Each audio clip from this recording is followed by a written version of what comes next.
Let's learn Japanese. Today's topic is age and grade. Age. 年齢、年齢、How old? 何歳、何歳、 1 year old.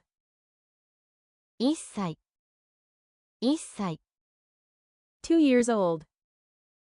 2歳、2歳、 3 years old.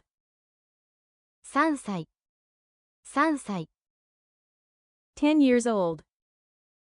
10歳、10歳、 20 years old. 20歳、20歳、 In Japan, 20 years old is a special age. 35 years old. 35歳、35歳、 40 years old. 40歳、40歳、 Year. 学年、学年、 Year in college.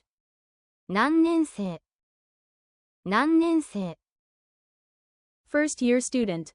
1年生、1年生、 Second year student. 2年生、2年生、 Third year student. 3年生、3年生、 Fourth year student. 4年生、4年生、 Class. クラス、クラス。 Now, let's practice with sentences. I'm 40 years old. 私は40歳です。What year is Tanaka in? 田中さんは何年生ですか？ I'm a second year student.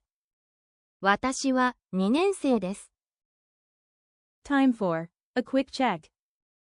Fourth year student. 4年生、 20 years old. 20歳。 Thank you for watching. See you next time.